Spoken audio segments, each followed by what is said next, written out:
தாகமுள்ள மச்சானுக்கு தண்ணியில தூது விட்டேன். தண்ணிக்கு இந்த கண்ணே தந்தனுப்பு முத்தமிழா எண்ணிக்கை குறையாம எப்ப வந்து தரப்போற, எப்ப வந்து தரப்போற. ஓடுகிற தண்ணீல உரசி விட்டே சந்தனத்தை சேர்ந்துச்சோ சேரலையோ.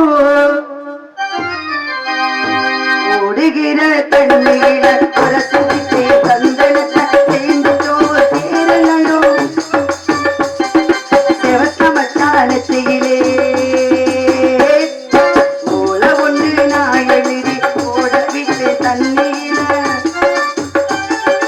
ஓல ஒன்று நான் எழுதி ஓட விட்டு தண்ணீர சேர்ந்துச்சோ சேரலையோ. செவத்த மச்சானத்திலே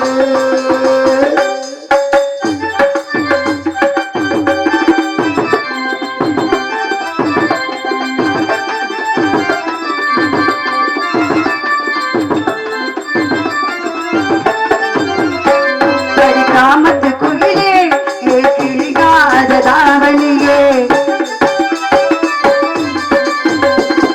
கிராமத்து குயிலே கிளியாத தாவணியே. குளிரெடுக்கும் தாரிக்கு கொடப்பிடிக்க வாமையிலே, குளிரெடுக்கும் தாரிக்கு கொடப்பிடிக்க வாமையிலே.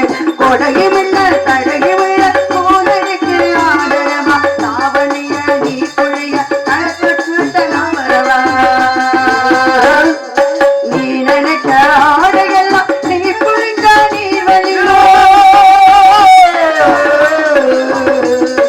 நீ நினைச்ச ஆடையெல்லாம் நீ புரிஞ்ச நீர் வழியோ. ஐத்த மகனா புழிஞ்ச அத்தனையும் தேன் வழியோ, ஐத்த மகனா புழிஞ்ச அத்தனையும் தேன் வழியும்.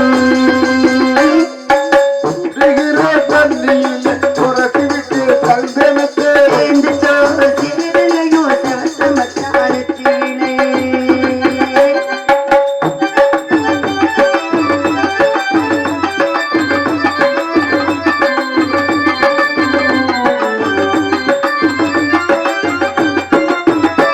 மலர் தோட்டத்து குயிலே இது உமக்காக பாடுதுங்க, மலர் தோட்டத்து குயிலே இது உமக்காக பாடுதுங்க. ஆசையினா தூதுவிட அருகி ஒரு காலமுங்க, ஆசையினா தூதுவிட அருகி ஒரு காலமுங்க. அருகி போல உருகிறேனே புரிந்து கொண்டாளாகாதா, தானையே ஓரம் என்ன முடிந்து கொண்டா தீராதா. வக்கனையா தாலி வாங்கி வாசலுக்கு வாரதா, வக்கனையா தாலி வாங்கி வாசலுக்கு வாரதப்போ. பாதப்பட்ட மண்ணெடுத்துனா மண்ணு விளக்கு போறதப்போ, பாதப்பட்ட மண்ணெடுத்துனா மண்ணு விளக்கு போறதப்போ.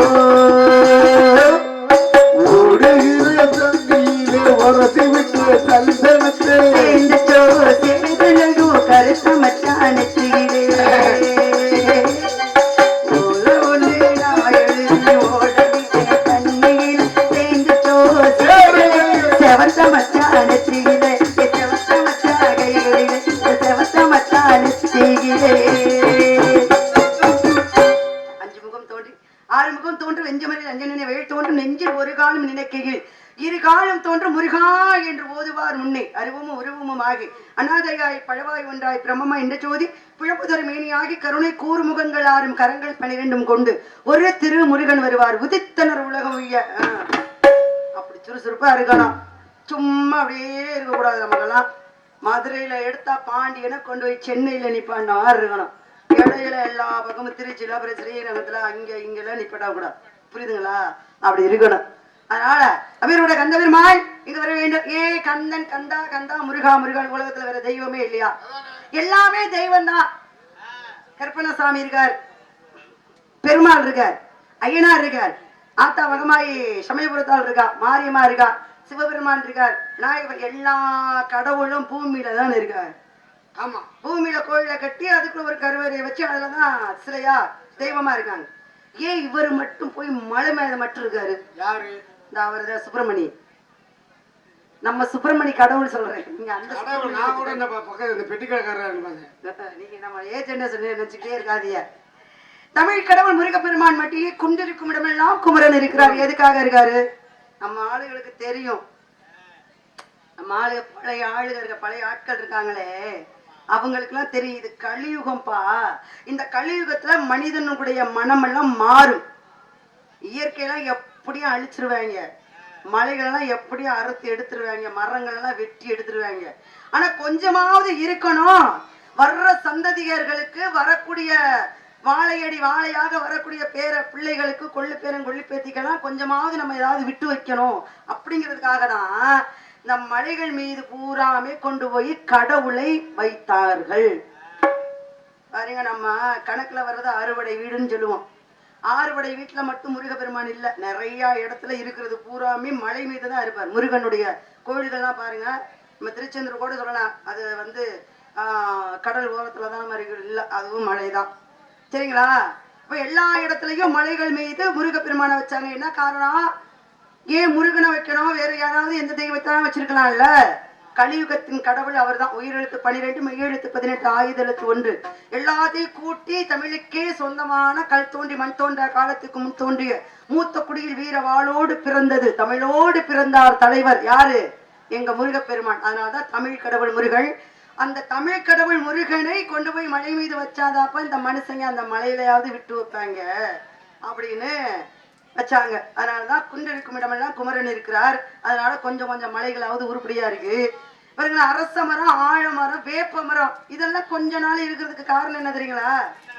அங்கேயும் சும்மா விடல நம்ம ஆளுக. அரச மரத்துல ஒரு பிள்ளையாரு, ஆழமரத்துக்கு அடியில ஒரு பிள்ளையாரு, வேப்ப மரத்துல ஒரு ஆத்தா. ஆத்தா வைக்க முடியலன்னா வேப்ப மரத்தை சுத்தி மஞ்சள் தடவி எங்க ஆத்தாக்கெல்லாம் அதுல ஒரு சாமியை உருவாக்கிடுவாங்க. அதிகமான வேப்ப மரம் சாமியா கும்புறதுக்கு காரணம் என்ன? எங்க ஆளுதான், எங்க ஆளுகதான், பொம்பளை பிள்ளைங்க தான். ஆனா பொம்பளை பிள்ளைங்க தான் நம்மள ஏமாத்த கத்துக்கிட்டாங்க உலகத்துல. என்ன கொடுத்தாலும் இந்த பொம்பளை பிள்ளைய வாங்கிக்கிட்டு கடைசி கால 4.25 வருஷம் வரைக்கும் இந்த பொம்பளை பிள்ளைய குறை சொல்லுங்க. நான் என்ன சொல்றேன்னு உங்களுக்கு தெரியும். 4.25 வருஷம் வரைக்கும் இந்த பொம்பளை பிள்ளைங்க குறை சொல்லிக்கிட்டே இருக்குங்க. இந்த 5 மாசத்துல நம்ம ஏதாவது பொம்பளை பிள்ளைகளுக்கு கொடுத்தோம் அப்படின்னா அந்த குறைகளை பூரா மறந்துட்டு சே அம்புட்டு கொடுத்தாங்கப்பா அப்படின்னு நம்ம பொம்பளை பிள்ளைய பூரா ஏமாத்தி நம்மள என்ன சொல்றதுன்னு தெரியல ஏமாத்திடுவாங்க. அதனாலதான் அரச மரத்துக்கு கீழே ஒரு பிள்ளையார், ஆழமரத்துக்கு ஒரு கீழே ஒரு பிள்ளையார், வேப்ப மரத்தை எல்லாம் மகமாயி சுவாமி மாரியாத்தா அப்படின்னு கும்பிடுறதுக்கு காரணம் என்ன? இந்த மரங்களாவது கொஞ்சம் கொஞ்சம் இருக்கட்டும். பாருங்க, கருவை மலாறு இருக்கு, இந்த கருவை மலாறு இருக்கு, கருவை வேட சீம கருவையா, ஆமா அந்த சீவன் கருவை மரம் இருக்கு. அந்த மரம் அதிகமா மழை பெஞ்சிச்சுன்னா அழுகி போயிடும். அதிகமா மழை பெஞ்சா சீம கருவை மரம் அழுகி போயிடும். ஏன்னா அது தண்ணிக்கும் அதுக்கு ஒத்து வராது. ஆனா வெயில்ல தான் வரக்கூடியது. ஆனா வெயில்ல எப்படி அது நல்ல தளர் விட்டு வரும் அப்படின்னா பூமியில இருக்கக்கூடிய தண்ணிய பூரா அப்படியே ஈர்த்து வச்சுக்கும். அதுக்கு தேவையானது மட்டும் அப்படியே வெப்பமான காற்றுல அதுக்கு மட்டும் அப்படியே எடுத்துக்கிட்டே இருக்கும். அப்ப மத்த மரச்செடி கொடிகள் நல்லா பாருங்களேன், அந்த மரம் இருக்கிற சீமக்கருவ மரத்துக்கு இருக்கிற பக்கத்துல ஏதாவது ஒரு மரம் இருந்துச்சுன்னா இந்த சித்திரை வைகாசி ஆடிக்கலாம், அடிக்கிற வெயிலுக்கு அது காஞ்சு போயிடும். வேலை இந்த கருவை மரம் மட்டும் ரொம்ப இப்படி தளதளன்னு இருக்கும். காரணம் என்ன? தண்ணியை பூரா அது இழுத்து வச்சுக்கும். அது மாதிரிதான் சில பேரும் எப்படி சீமக்கருவை மாதிரி மட்டும் அவங்க மட்டும் சேர்த்து வச்சுக்கிட்டு நம்மளை எல்லாம் அழகடிக்கிறாங்களோ அதே மாதிரி. அதனாலதான் குண்டிருக்கும் இடமெல்லாம் குமரன் இருப்பன். இந்த இயற்கையாகவே இருக்க வேண்டும், இந்த பிரபஞ்சமாகவே இருக்க வேண்டும். அப்படின்னா இயற்கையை நேசிக்கிற ஒருவராவது வரணும். இந்த இயற்கைக்கே சொந்தக்காரர் யாரு? அவர் தான். அதனாலதான் அவருக்கு தமிழ் கடவுள் முருகன். அப்பேற்பட்ட முருகப்பெருமான் தான் எல்லாருக்கும் எல்லா வள செல்வங்களையும் கொடுத்து எல்லாருக்கும் நல்ல ஆயுளையும் நீண்ட ஆரோக்கியத்தையும் கொடுக்கணும் அப்படின்னு நான் வேண்டிக்கிட்டு அவரை எப்படிலாம் கூப்பிடலாம்னு நினைச்சிட்டு இருக்கேன் தெரியுமா? தென்பதுர சீமையில மீனாட்சி கோவிலில கல்யாணம் பண்ணி கொள்ளுவா. யாருக்கு கல்யாணம்? சித்திரை 16 எங்க மாமாவுக்கும் எங்க மாமியாருக்கும் கல்யாணம். சொக்கநாத பெருமானுக்கும் மீனாட்சி தடாதகி பிராட்டிக்கும் கல்யாணம் சித்திரை 16. இந்த சித்திரை 16ல கல்யாணம் முடிக்கும் பொழுது இந்த பொண்ணா இருப்பாங்க பாருங்க, எங்க அம்மா. அவ அம்மான்னு சொல்லலாம், நான் முறைக்கு அத்தை வேணும், ஆனா எல்லாத்தையும் காக்கக்கூடிய எங்க அம்மா. அப்படி மீனாட்சி அலங்காரம் பண்ணி அப்படி இந்த பல்லாக்குல அப்படி ஏறி உட்கார வச்சு அந்த பல்லாக்கா கருவறையில இருந்து அப்படி வெளியில வரும்போது போடுவாங்க பாருங்க இந்த பாட்டு, பல்லாக்கு குதிரையில பவனி வரும் மீனாட்சி. அப்படியே உடம்புலாம் சிலிர்த்து போயிடும். அதெல்லாம் பாக்குறதுக்கு 1000 கோடி கண் இருந்தாலும் அந்த திருக்காட்சியும் அந்த பெரிய பெரிய ஒரு விழாவை பார்ப்பதற்கு ரொம்ப ஒரு கொடுத்து வச்சிருக்கணும். பூமியில பிறந்தவங்க மதுரையில வாழாதவங்க மாபாவிம்பாங்க. ஆனா மதுரைக்கு வந்தால் மதுரையில வாழ்றவங்களும் மாபாவிதான். ஆனா மதுரையில வாழணும் அப்படின்னு சொல்லுவாங்க. என்ன காரணம்? அங்கதான் மீனாட்சி இருக்கா, சொக்கநாத பெருமான் இருக்காரு, 64 திருவிளையாடலையும் அங்கதான் நடத்தினாரு, நாரைக்கு முக்தி கொடுத்தது அங்கேதான், மாணிக்க வாசகருக்காக சிவபெருமானே வந்து பெரும்பால் அடிபட்டதும் அங்கேதான், அப்படி மலையை வெள்ளமாக கொண்டு வந்ததும் அங்கேதான், கரையை அடைக்க வச்சதும் அங்கேதான், எல்லா திருவிளையாடலையும் பண்ணினதும் மதுரம்பதியில தான். அதனாலதான் மதுரையில் வாழ முக்தி தரும்னு சொல்லுவாங்க. ஆனா மதுரையில வாழ மகாபாவிம்பாங்க. 2 விஷயம் இருக்கு தெரியுமா? ஆமா. அதனால அப்பேற்பட்ட சொக்கநாத பெருமானுக்கும் தடாதகி பிராட்டிக்கும் சித்திரை 16ஆம் தேதி திருக்கல்யாணம். எத்தனை பேர் போய் நேர்ல பார்த்திருப்பீங்க? அதெல்லாம் போய் பார்க்கணும். பார்க்காட்டி தொலைக்காட்சி பெட்டிலையாவது பார்த்துடணும். முதல் நாள் கல்யாணம், 17ஆம் தேதி எதிர் சேவை. ஆத்தா வருவா, அப்படியே வீதி உள்ள எல்லா இடத்துக்கும் ஆத்தா வருவா. சும்மா வரமாட்டா, காலில் செருப்பு போட்டுக்கிட்டு வருவா பாருங்க. வைரம் வைதூரியம் கோமேதவும் எல்லாம் பதித்த தங்க செருப்பை போட்டுக்கிட்டு வீதி உலா வருவா. எதிர் சேவைன்னு அர்த்தம். அதுக்கு அப்புறம் மறுநாள் எங்க அப்பா வந்துருவாரு. அங்க இருந்து, அங்க திருமாலிரும் சோலையில இருந்து அங்க இருந்து வந்து நேரா எங்க அப்பா ஆத்துல இறங்குவார். ஆத்துல இறங்கினவருக்கு ஒரு விஷயம் கேள்விப்படுவார். என்னப்பா இப்படி எல்லாம் பொதுக்கூட்டம்லாம் இப்படி இப்ப ஜனங்கள்லாம் வந்துட்டு இருக்கீங்களே அப்படின்னு. உங்களுக்கு தெரியாதா, நேத்தே மீனாட்சி அம்மனுக்கு கல்யாணம் ஆயிடுச்சு, அந்த கண்கள்லாம் காட்சியை பார்த்துட்டு வருவோம்னு சொல்லுவார். இவர் கோச்சுக்கிட்டு ஆத்துல இறங்கினவரை அப்படியே திரும்பி வந்துருவார் பாருங்களேன். அப்ப மதுரம்பதியில அவங்களுக்கு கல்யாணம், திருக்கல்யாணமே அவங்களுக்கு அங்க நடத்தும் போது நம்மெல்லாம் அங்க போய் கல்யாணம் பண்றது எவ்வளவு புண்ணியம். அதுதான் சொல்றேன். மீனாட்சி கோவிலில கல்யாணம் பண்ணி கொள்ளுவா, ஏ வள்ளியம்மா சொல்லாம அள்ளி கொள்ளுவா. தீமையில மீனாட்சி கோவிலில கல்யாணம் எப்போ சொல்லம்மா, ஏ கண்டம்மா சொல்லாம ஏனி வெட்டம்மா. நான் என்ன மாட்டையது கிட்ட மரத்தங்கி வெள்ளி காலம் நாங்க மாட்ட போறமால என்பது சீமையிலே மீனாட்சி கோவிலிலே கல்யாணம் எப்போ வைப்போம்மா, சொல்லாம ஏனி வெட்டம்மா.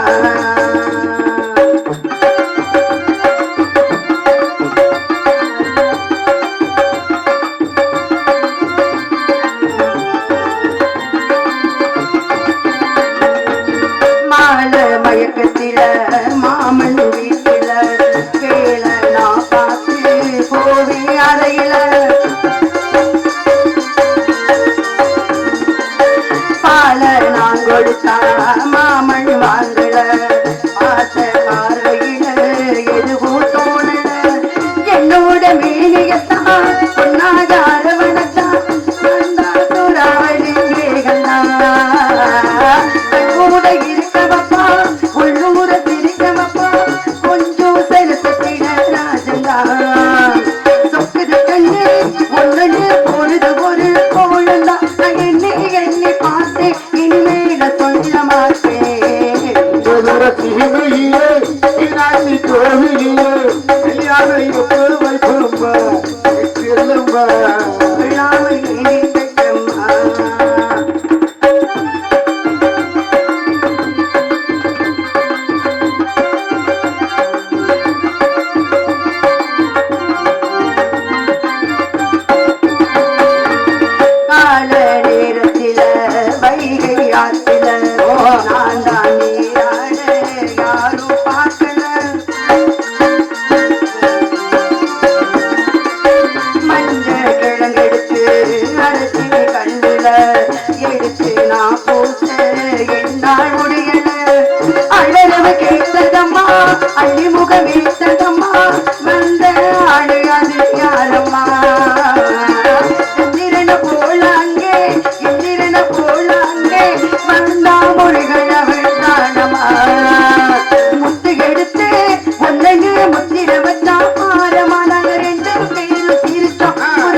வயிற்றினை நந்தி மகன்தனை ஞான கொழுந்தினை புந்தியில் வைத்து அடி போற்றுகின்றேனே வாக்குண்டான் நல்ல மனமுண்டாய் மாமலராய் நோக்குண்டான் மேனி நுடங்காது பூக்கொண்டு துப்பா திருமேனி தும்பிக்கையான் பாதம் தப்பார் தார்வார் தமக்கு பாழும் தெளித்தேனும் பாகும் பருப்பும் இவை நாளும் கலந்து உனக்கு நான் தருவேன் கோளம்சை துங்க கரிமுகத்து தூமணியே நீ எனக்கு சங்க தமிழ் மூன்றும் தா அப்படின்னு அவை முதாட்டி கேட்டா.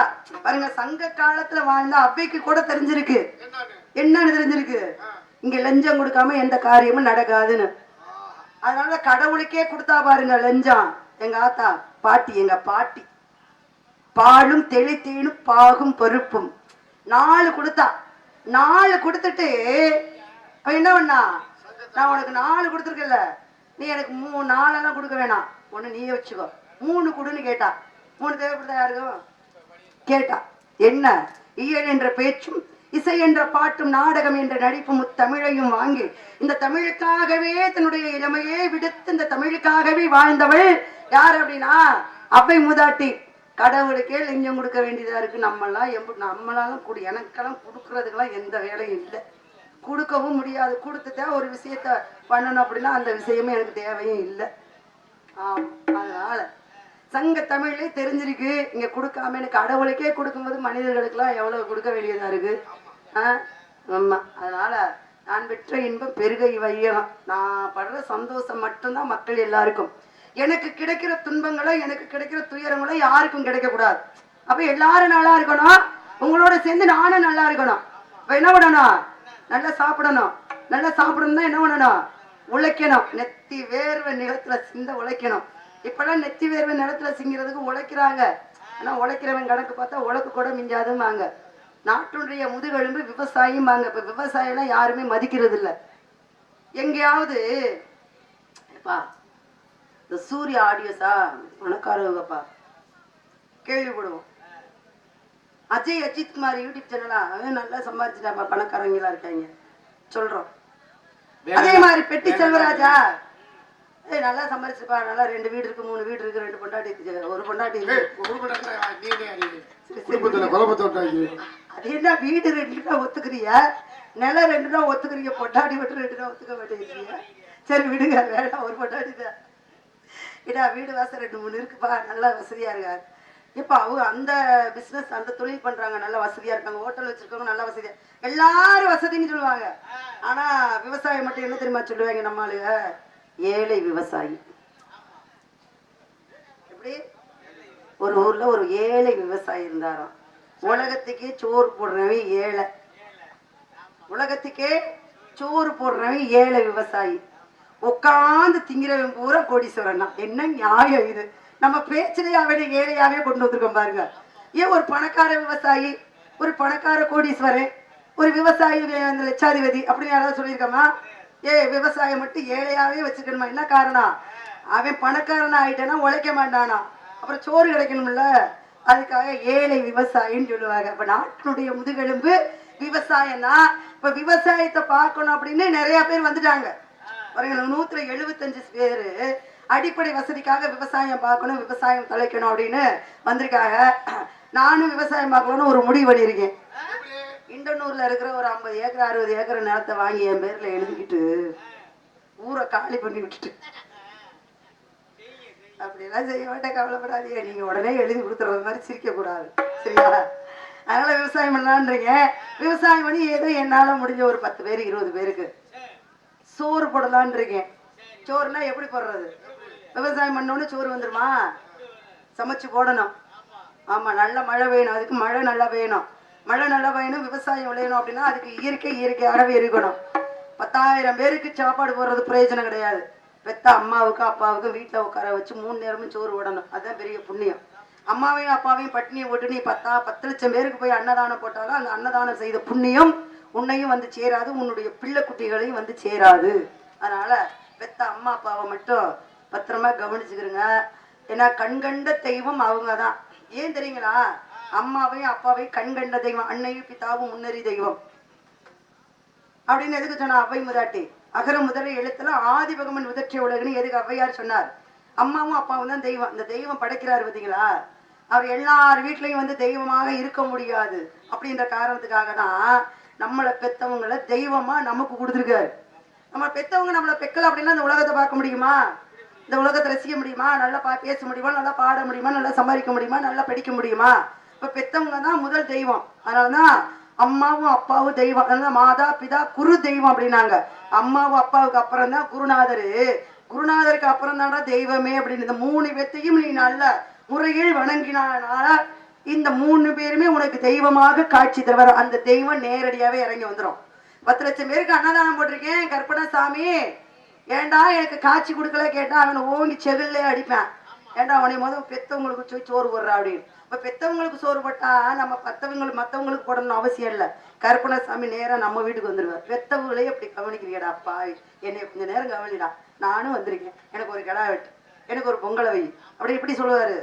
அம்மா அப்பாவை கவனிக்கிற கவனிப்புல கடவுளே இறங்கி வந்துருவாராம். நம்மளும் 2 நாளைக்கு இந்த வீட்டுல இருந்துட்டு போவோமே அப்படின்னு சொல்லி அந்த மாதிரி இருக்கணும் பக்தி. இப்பெல்லாம் பக்தியாவே இல்லப்பா. கோயிலுக்கு போறவங்க 2 விஷயத்துக்கு தான் போவாங்க. ஒண்ணு சொல்றதுக்கு போவாங்க, இல்லைன்னா கேட்கறதுக்கு போவாங்க. சொல்றதுக்குன்னா நமக்கு என்னென்ன குறை இருக்கு அம்புட்டையும் கொட்டி தீக்குறது. எனக்கு அந்த குறை இருக்கு, இந்த குறை இருக்கு.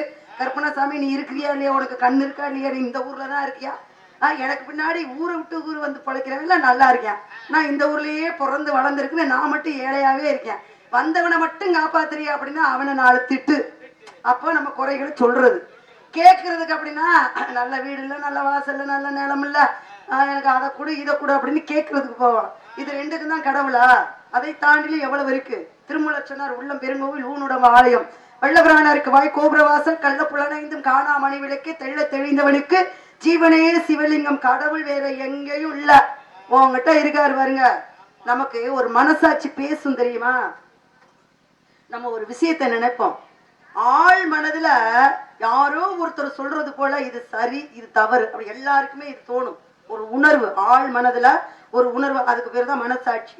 அந்த மனசாட்சி நம்ம கிட்ட பேசு, ஏய் நீ எடுக்கிற முடிவு சரியில்லை, அது சொல்லிக்கிட்டே இருக்கும்.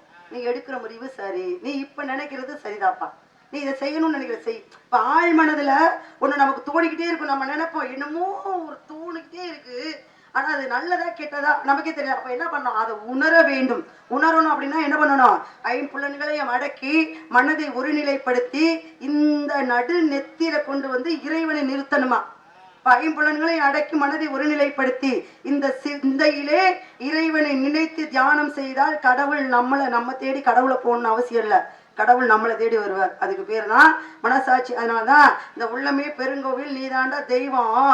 நீ இறந்ததுக்கு அப்புறம் உன் பிள்ளைங்க உன்னை கும்பிடுவாங்க, அதுக்கப்புறம் உன் பேர பிள்ளைங்க கும்பிடுவாங்க, அதுக்கப்புறம் உன் கொள்ளு பேர்த்தி கும்பிடுவாங்க. அப்ப நீ ஒரு குலதெய்வமா ஆயிடுவான் வீட்டுக்கு. அப்படி உன் குலதெய்வமா நீ ஆயிரம். நம்மளாம் இன்னைக்கு பாருங்களேன், ஆடி மாசத்துலலாம் போய் தர்ப்பணம் கொடுப்போம், மாசி மாசத்துல குலதெய்வம் வழிபாடு பண்ணுவோம். குலதெய்வம் வழிபாடு பண்ணிட்டு தான் மாசி மகன் திருவிழாவே கொண்டாடுவோம். அதுக்கு என்ன காரணம், நம்மளுடைய பாட்டன் பூட்டன் முப்பாட்டன் பூரா 7 தமிழ் பரம்பரை வரைக்கும் இருக்கு பாருங்க, அவங்களை பூரா எடுத்து வச்சு கும்பிடுறதுதான் குலதெய்வம். குலதெய்வம் நம்மளை விட்டு தனியா எதுவுமே கிடையாது. மற்ற தெய்வங்கள் பூரா இஷ்ட தெய்வம். அதனாலதான் குலதெய்வம் கொண்டாடினால் குடும்பம் மகிழ்ச்சியாக வாழும் அப்படிம்பாங்க. அதனாலதான் கூட்டு பிரார்த்தனை. உங்களுக்காக நான் பிரார்த்தனை ஒண்ணு வந்திருக்கேன், நீங்களும் என் கூட சேர்ந்து பிரார்த்தனை பண்ணுவீங்கன்ற ஒரு நம்பிக்கையில ஒரு 75 பேர் படுத்துட்டாங்க, அப்புறம் ஒரு 75 பேர் எந்திரிச்சு போயிட்டாங்க. நான் என்ன சொல்றேன் அப்படின்னா, நீங்க நாடகம் பாருங்க, பார்க்காம போங்க, தூங்குங்க தூங்காம இருங்க, நாங்க சொல்றத கேளுங்க கேட்காம போங்க. நாடகம் வச்சுட்டாங்க இன்றூர்ல, கருப்பசாமி நாடகம் பார்த்துட்டு இருக்காரு.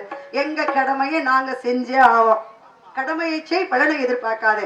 கண்ணன் எப்படி கீதை உபதேசம் செய்தாரோ என்னுடைய வேலையை நான் பார்க்க வந்திருக்கேன். உங்களுடைய வேலையை சரியா பார்த்தீங்க அப்படின்னா காலையில நிறை குறை எல்லாம் நீங்க இங்கனே சொல்லலாம், இல்லைன்னா போய் டீ கடையிலையும் தண்ணி குழா கடையிலையும் அங்க போய் சொல்லிக்கிட்டு இருப்பீங்க. அதனால குறை சொல்லாமல் நிறைகளோடு எங்க நாடகத்தை பார்க்கணும் அப்படின்னு உங்க ஒவ்வொருத்த காலெல்லாம் நம்மளால வந்து விழுக முடியாது.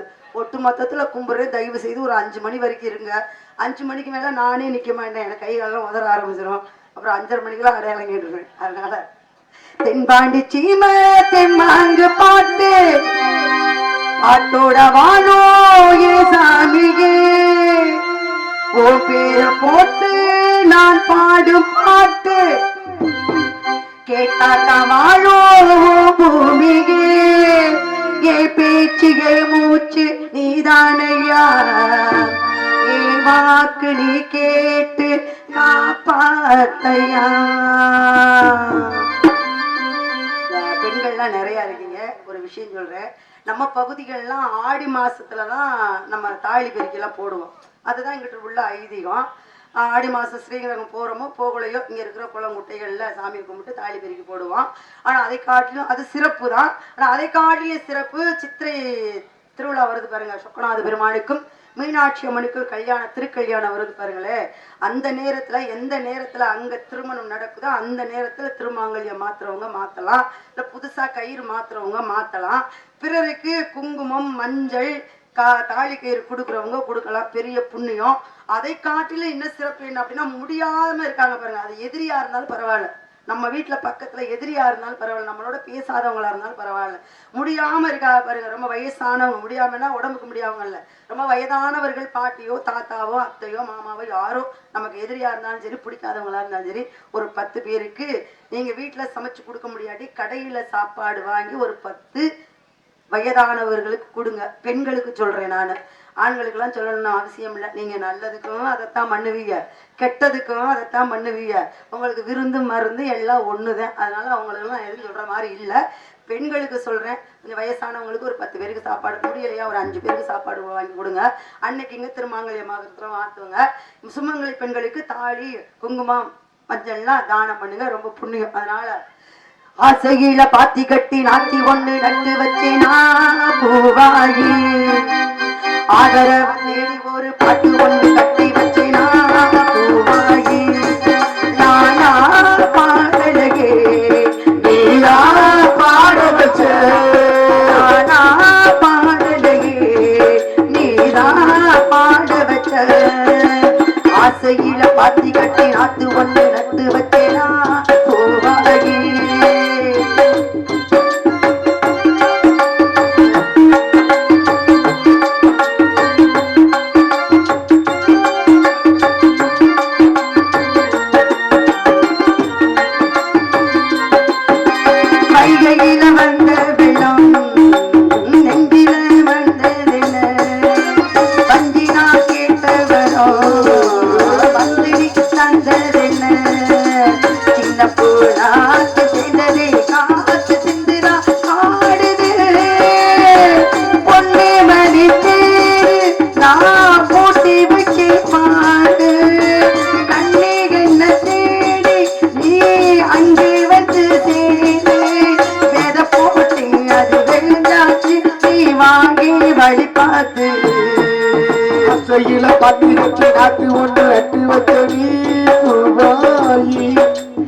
ஆதரவ தேடி ஒரு பாட்டு ஒண்ணு கட்டி வச்சினா பூவாயி.